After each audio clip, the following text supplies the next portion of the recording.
Hello, everyone, and welcome to the Barry Tyler Moore Show.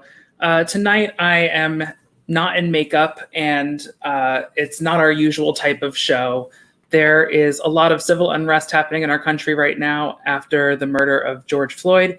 And as you probably know, there's been protests in cities across the country. So tonight, I've decided to use my platform and bring on a local activist to talk about what's happening in Philadelphia. To the Barry Tyler. I have my phone on loud. Oops. And so I'll have an activist from Philadelphia joining us from the streets right now. They're working as an activist in Philadelphia. And so they're taking time to talk to us. And this is an opportunity for folks to really ask questions about what's going on and what they can do. And also tonight, our funds will be going towards the Philadelphia Community Bail Fund instead of our usual performance artist emergency fund because of everything that's going on. So tonight we have Marcha Pisces, a local drag performer and activist, and they are joining us from Center City, Philadelphia. Welcome, Marcha. Hey, everyone. Hello. How are you doing out there? Pretty good for the most part. Quite separated from the crowd to, ensure that everyone can hear me. Hopefully everyone knows what's going on. So, that's where I'm at right now. Hopefully. How are you doing? So could you tell, I'm doing pretty well, just been trying to keep up with everything and keep people informed about what's going on. Can you tell our audience a little bit about who you are and what you're doing out in Philly right now? Hello, everyone. I'm Marcha Pisces, or if you want to call me Mikkel, or Mikkel's Marcha, call me either three. I'm a avid activist for LGBT rights, specifically lesbian, gay, bi, trans rights, and especially for Black and brown people of color. Excuse me, I'm just refilling my sanitizer bottle. I've done so many actions and stood in so many lines, the protest lines and the front lines, the jail support for many civil actions, including gay marriage, DACA, cancel Kavanaugh. I've lobbied for many. I lobbied for many years in Center City. I just do it all roundabout. But my main purpose is to not let our trans sisters of colors stories be untold, and to make sure and ensure that their voices are heard and always heard, for they are the mothers of our community, and we need to protect them at all costs. And secondly, being Black gay men, for they are the second most marginalized group in America, identifying with Black and gay. So most definitely that. And also, I perform on the side too. When the clubs open back up, you could probably catch me dragging a suitcase from club to club. But the good old days. Yeah, I miss the good old days. Yeah. Very much not what most people refer to as the good old days, but But some of it was, Oh no. I dropped you. Is your phone okay? Some of it was. The hazards of reporting live from Center City. I just came from jail support. Please check on people of color. They're granting more charges to people of color than those that are not of color. We just, with the permission of those that are just been arrested, they actually, one white person, one Black female, They actually compared their charges. One was they both got locked up at the same time. One was actually charged five charges with a $10,000 bail, while the white person was only charged with what was it? She said, um, "What is this? Thing a curfew violation." Mm-hmm. So please check on them, and if you can donate to the bail fund because they're really slacking down hard on people of color, as it appears. She said that they're sending people to jails that haven't been open in probably 5 or more years because they're overcrowded. People are still sitting in jail since Friday, since Monday.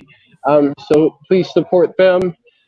And as a reminder, we're still in the middle of a pandemic, so overcrowded jails is even more dangerous than usual.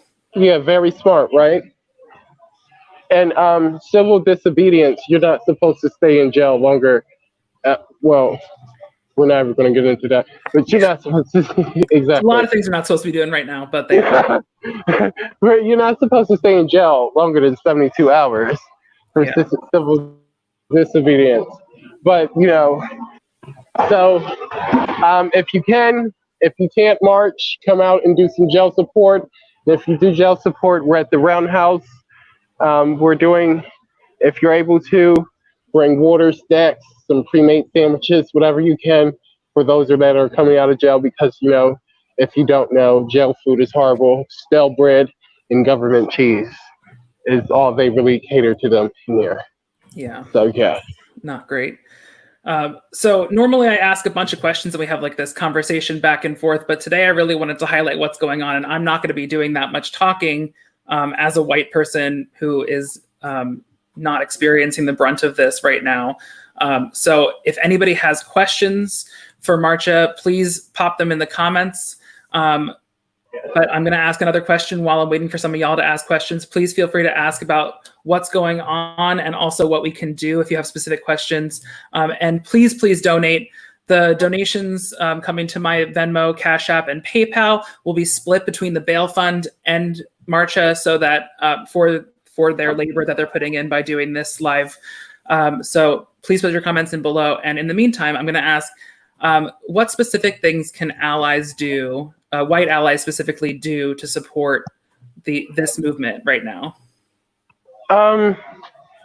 It all starts at home, working on yourself, looking at different, not you as the person, but, walking on thine self, sitting and, what could have I done better in different situations where you have saw people of color been treated a way that, you have gotten away for, or whatever the case may be, and such that, seeing how you can move forward. Actually growing a pair of balls to sit here and fucking address other white people because, we have done our work for years. We, as Black people, have done our work for years, and we felt on short ears for years. So it is now the time for white people to sit out here and call out other white people for their bullshit. Now is your time more than ever to sit out here in solidarity. No matter if you're going to lose your clientele, sorry if I keep on ranting off, I'm just trying to watch my back. I'm behind probably 2.5 dozen police officers right now. But what was I saying? No matter whether you're going to lose your clientele or not, whether you're going to lose your friends a lot or not, whether your family is going to disown you, just speaking up against racism, white supremacy, acknowledging that you benefit off of racism in numerous ways, like housing discrimination, systemic racism, and things of that matter. It's time to start at home and go and do the homework and do the work, because this is all going to die down and we're going to go back to our normal lives.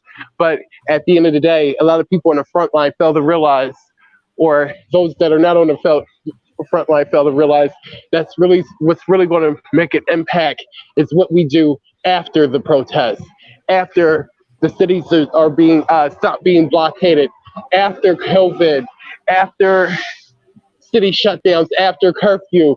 What are we going to do? Not as just the Black community, as a whole community, especially the white community. We're still looking for you to continue calling out the oppressors, the ones that are marginalizing people, the ignorant, the rude, disrespectful, the racist. So it doesn't stop here. And when this stops, it doesn't stop there. Yeah, it also didn't start here. I feel like I've seen a lot of comments about people like acting like this is like a big turning movement. And it's like, it's been happening since long before this protest. Like, we were doing this years ago. It's been happening way before Mr. McDade. It's been happening way before the female. I'm so sorry, I don't know her name. The female that was killed. It's been happening way before Miss Taylor. It's been happening before Mr. Floyd. If y'all don't know, I'm going to let you know now. 2 Black men were actually shot and killed by police while they were walking home last night in Philadelphia. 2 days before the Mr. Floyd's death, Mr. Floyd's assassination, because these are assassinations at this point. Let's be honest here. 2 days before that, a homeless man was shot and killed by police. So they're going around. Okay, state troopers. If y'all want to see, state troopers are here. They are here. Okay. Those are all motorcycles go by? Yes, motorcycles. Cops are on motorcycles, foot. Cops are on any themes of transportation. I also have the police scanners playing in my ear. So I hear cops are on foot. They're on dirt bikes. They're on motorcycles. They're on horses. They're even sitting here transporting people to the roundhouse via the train service. So they're using all ways to travel around and disperse the crowds. I just hope that they understand that this is a peaceful attempt and that people in the protests sometimes are not peaceful, but this is a peaceful attempt, a peaceful protest. And yeah. Yeah, I mean, from what I've seen, most of the violence at these protests has been instigated by police attacking peaceful crowds. Yes. Like every video that I've seen. Yes. Yes. Now there have been some violent Antifa subject to actually, we can't call them violent Antifa because it was just actually brought to the country's attention that we have undercover cops posing in our marches and posing in our protests, trying to start riots. So we don't know who the hell it is, but we know the people that came to do the work are not doing it. And that's a factual fact. Yeah, what do you wish the people who are watching through like mainstream media channels would know about what's going on? Like, what do you mean mainstream media? Like, well, I feel like I've mostly been following through friends who are at the protest through Facebook Live, so I have a pretty good idea of what's happening on the streets. But I feel like a lot of people who just watch the news are only seeing like kind of edited clips of from helicopters with commentators from news reporters that are not really giving full details and are trying to be balanced to not defame the police. Yes, my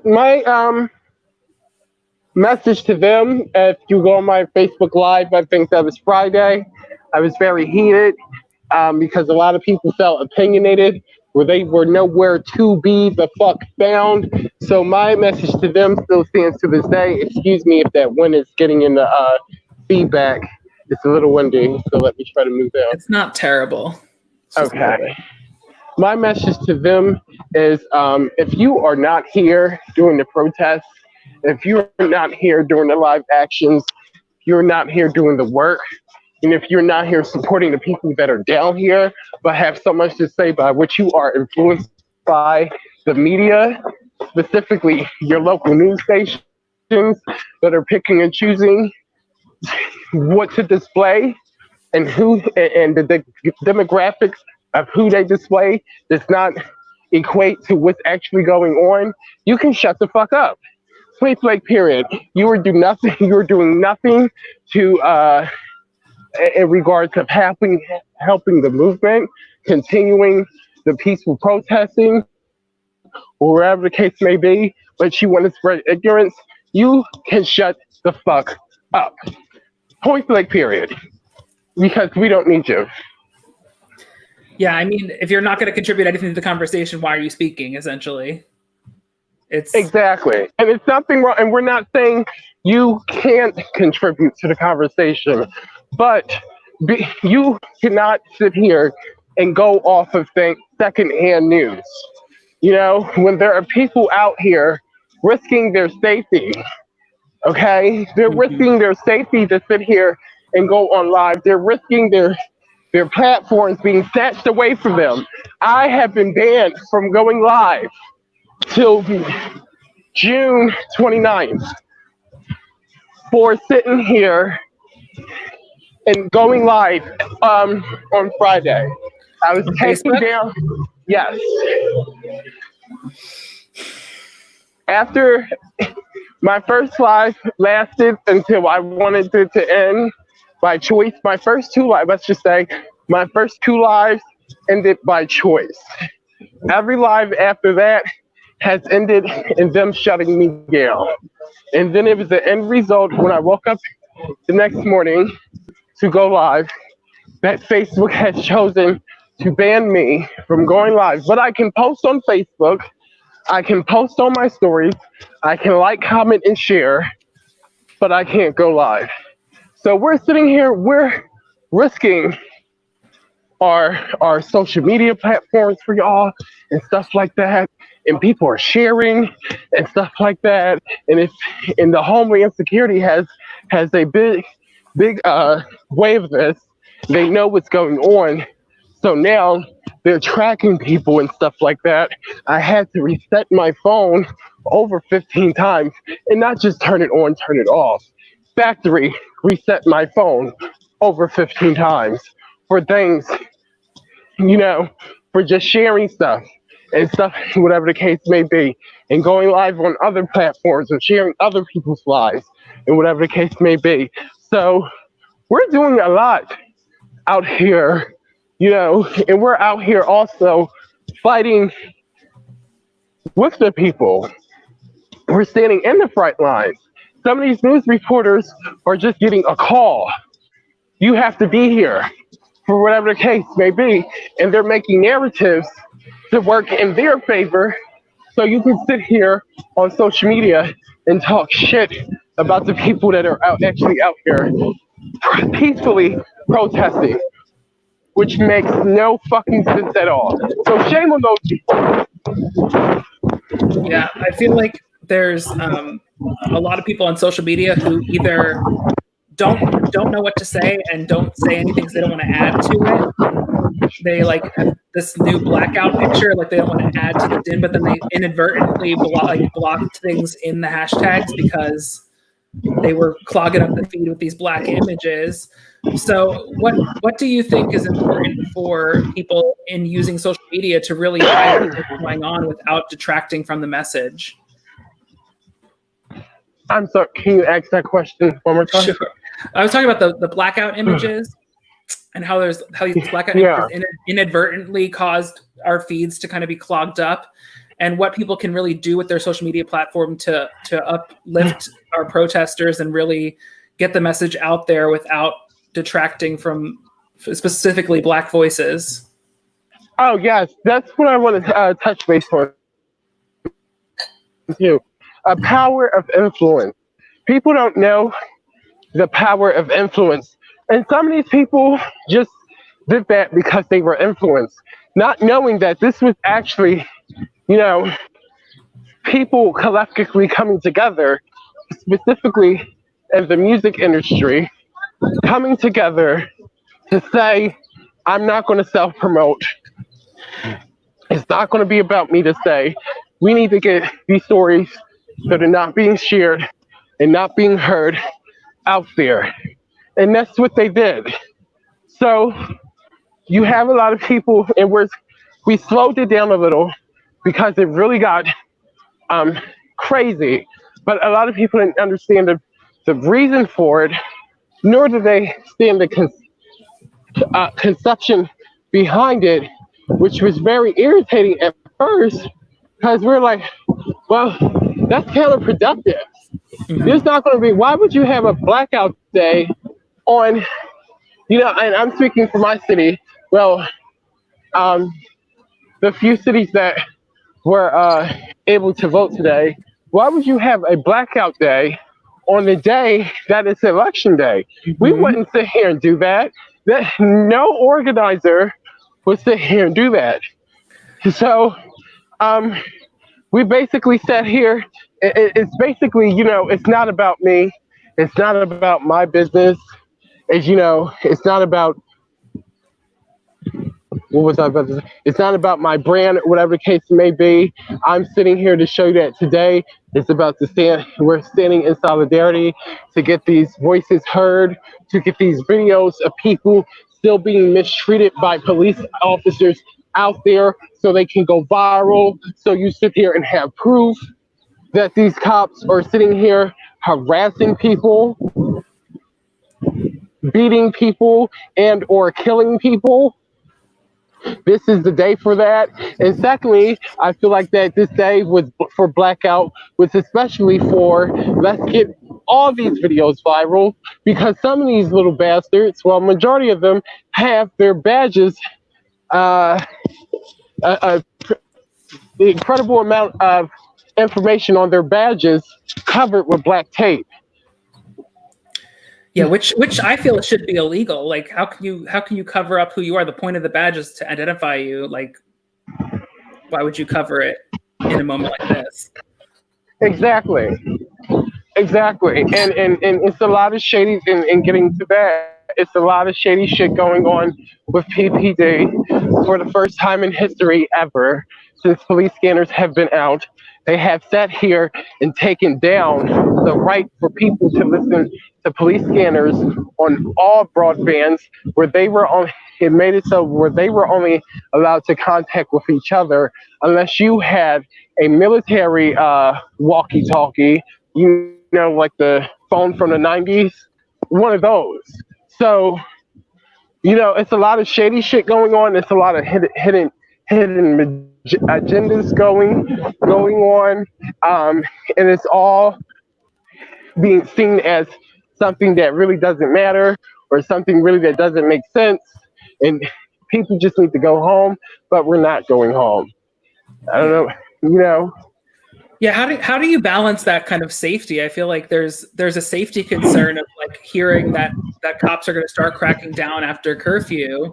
Like, how do you balance the, like, I should get out of here for my own personal safety, and that I need to stay out here because of I need to stand for my community? Yeah, well, I would say it depends on your discretion on what you can take and how far you're willing to go for the movement. No person is right as of what they do, but if you've done your job for the day, and you don't want to go to jail, I can't argue it. Don't go to jail. But with that being said, like I said about things being shady, there are several blockades, and this city has been gridlocked as to where this is actually entrapment, and saying that meaning where a lot of folks can't go home. A lot of stops down, I think. Well, no, I don't know if the trains are still running. If the trains are running, they're not stopping downtown to get people. Buses are not picking people up downtown, but they have a curfew to get people from staying downtown and protesting, rioting, whatever the case may be. So this doesn't make sense. So with that, it's entrapment. So you want people to stay down here, and whatever the case may be, so you can lock them up, which is not safe to anybody. So with that being said, if I want y'all to take into consideration and notice that and plan accordingly. Plan Yeah, and very accordingly. some of these curfews were announced to like the mainstream media like in the early afternoon, but then they didn't push through phone alerts until like 15 minutes beforehand. So if you weren't watching the Yeah, news or following the news, you wouldn't know there was a curfew until right before it happened.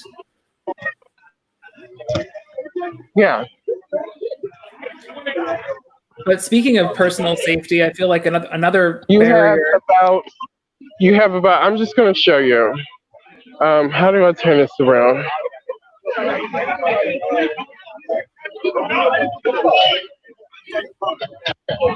You have all these officers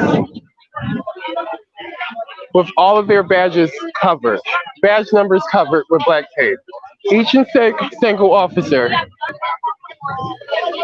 covered with black tape. You cannot identify them with their badge numbers, only with your face.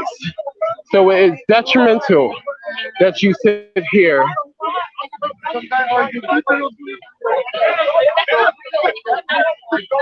I'm sorry. It's detrimental that you sit. There are protesters out here. I'm at City Hall, 15th and JFK. There's protesters out here. About 20 police officers on the front line. You have National Guard in the back, currently deployed. You have 3, 4, 5, 6, 7, as far as I can see, government cars. You have 2 National Guard cars with actual gun cannons or whatever the case may be that's covered right now on them. So it's about to get very fucking serious. So if you please take in consideration, if you cannot handle this, do not be out here. But just know it's about to get very serious. It's definitely scary. I've also heard they're using like these sound cannons and stuff that are just can possibly break your eardrums. Yes. So when it comes to personal safety, between just the safety of like being in a protest where police are using force, where police are using weapons like tear gas and batons and bikes and sound cannons, in addition to the COVID-19 stuff that's going on, like what can people who stay home do from their home, or what can people who are willing to leave their home do that doesn't involve them being on the front line? Yeah, jail support, offering people rides, creating a ride share is very tactical. To offer people rides at places that are starting with borders, for people that actually want to leave at curfew time and they are leaving at curfew time. And so doing stuff like that. Jail support, actually, all you have to do is sit there, show in solidarity, stand, sit, clap when the persons, come out of jail, let them know we see them, we hear them, we love them. Thank you for your arrest that has not gone unnoticed. What else? If you want to sit at home, sharing Black stories, sharing Black lives, sharing people that are alive out here as a whole, calling these racist motherfuckers out, and not being and not doing it because it's a trend. I'm a good judge of character, and with that being said, a lot of people are doing things because they're a trend. And we've seen that on Facebook. I've seen it in Philadelphia. I know their voices will be silent once this is all over, and that's all fine and dandy. But don't do this because it's a trend. Don't do this because you're only doing this because you don't want your Black friends or Black, whatever the case may be, or POC friends or people that you affiliate with. You don't want them to get on your ass about it. Do it because you want to. If you're not ready to do it, then don't do it at all. It's no time for fake love and fake support. No time at all. And if you are willing to be on the front line, if you see these motherfuckers arresting or targeting after black people to arrest them, build a safety net so that black person can get away. And what does that entail? Building a safety net? Basically, interlocking your arms, or stalling police for enough time as to which a black person can sit here and get away to safety or freedom, and away from an arresting officer. We have to remember that a lot of these cops will not sit here. Actually, a lot of these cops are targeting POC more than they are targeting white people. You have saw it on my live on Friday, where they were sitting here and protesting and rioting and stuff like that, whatever the case may be. And as soon as the cops came to reprimand, they picked out the single black person in the crowd, and white people literally grabbed around, and interlocked their arms and didn't permit the police to actually engage with the person that he was just trying to randomly attack or go after, and that helped a lot. Yeah, I've actually seen. I know a white person who was detained yesterday who was given a $50 ticket, and they were detained right after that tear gas stuff on the Parkway, and they were part of the protest, and they got a $50 fine. And then a black person was detained for walking after curfew, and they weren't even at the protest; they were just walking after curfew, and they got a $150 fine. So it also seems like it's very inconsistent on how much they're charging and how much they're fining folks. Yeah. Yeah. Yes. Oh, we have a comment from Belena. Badge numbers covered. Is that legal? I don't know. Yeah, I'm not sure either. If any lawyers in the audience want to comment on that? I don't know. Yeah, it seems sketchy either way. And I mean, I know yesterday and in DC, I know that the police had kettled a bunch of protesters into a confined area and shot tear gas into that crowd where they had nowhere to go. DC, it happened after curfew, and the protesters weren't even able to return to their homes because they weren't able to leave that area. The police had them surrounded and trapped, and they had helicopters above. This whole thing's a mess. I'm going to start walking away from downtown because it is 8:10, and I know they are looking without a doubt to arrest my ass and dump all my. I have goggles. I have milk in my bag and a first aid kit. Yesterday, my inhaler was stumped by one of the police officers. So, yeah, I'm just going to take a little while to get home, but I'm getting the hell out of here. Yeah, I don't blame you for that. Well, I think unless anyone has any other comments, or questions, I think we're going to start wrap things up here. Is there anything that you'd like people watching to know that you haven't already touched upon? We're all in this together, whether you like it or not. Whether you stand out or not, history will not forget you. So make sure history works in your favor. Speak up, speak out unapologetically, regardless of how it may affect your job, your social circle, your family support, whatever the case may be. Wrong is wrong. This is absolutely wrong.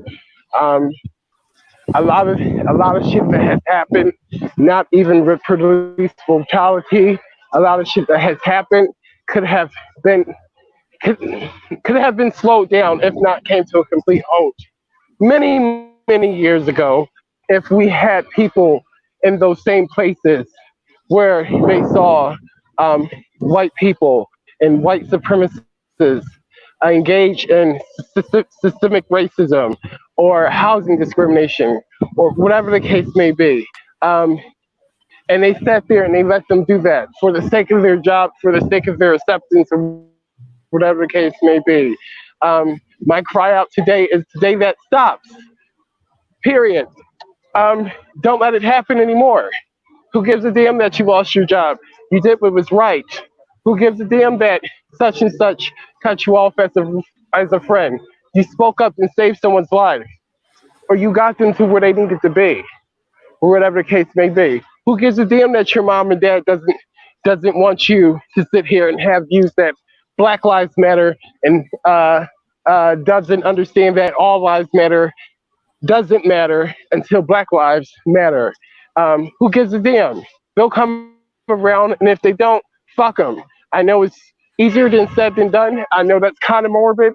I know that's kind of harsh. But cutting them off sometimes is the only way they learn. Like, cutting them off is the only way they're going to change.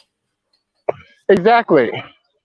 And that might sound kind of harsh, but you know, you rather cut them off, lose your job, lose a few friends that you can easily replace, or see that same black person obituary on Facebook or on a GoFundMe or whatever the case may be, and they're ready to put that person in the grave. And you're sitting to yourself with years and years of guilt of how you could have stopped this. You know, whether they've been killed or killed themselves because they couldn't take any more of this. It's very hard being Black in America. It's very fucking hard. And we still pull ourselves up by the bootstraps. But that doesn't mean that there are many people by the millions out here ready to kick that fucking table from which they stand in with a noose around their neck and end it all. Just because of the treatment that we have been facing for years. That's a danger for pretty much all marginalized communities. Like, we are treated so badly as society, and Black people in this country get the brunt of it. Black trans women even more. It's devastating. Yes. Hell yes. Hell fucking yes. Well, I know you have probably more work to do tonight, and you have to get out of Center City, and I'm probably going to hop right back on Facebook and continue spreading word to protesters and keeping people informed. So I'm going to end the show here. Thank you so much for being on. Is there anything you'd like to plug to our audience? I know there's not really much shows going on, but Philly Bell Fund. Donate. Tune in tomorrow for Black Diaries. I'll put a comment down there linking it to Vinchel's page for that show.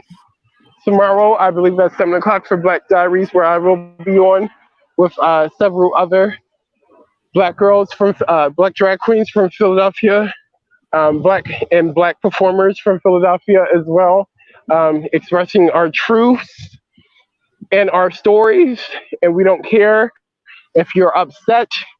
And tomorrow it's going to show, because I said before, I felt like a lot of people were doing this for the applause and the likes and the, accolades and stuff like that, to make sure, let me make sure I'm still on their good side, even though I don't give a fuck about them. Let me just make this post. Wah. But let's see when we tell our stories of how they made us feel, if they're still making these same posts, or if they're going to say, well, I stood up for you. Let's see if they drove what they did back in our faces as a reason why to justify being victimized for the truth that we've spoken. So please stay tuned into that tomorrow, and please remember, these are only our truths, and we can only tell our truths. So yes. Well, thank you for joining us, Marcha. Thank you, all of you who are watching, for joining us. We'll be back next Tuesday at 7:30. I'm not sure who our guests will be, because things may change as things develop. But thank you for joining us, and we'll see you next week. Yes, indeed. I hope to be on. And we'll definitely have Marcha back on a less serious show, so we can also just hang out and have fun. Yes. Right. Thank you so much. Have a good night, everyone, and stay safe. Bye.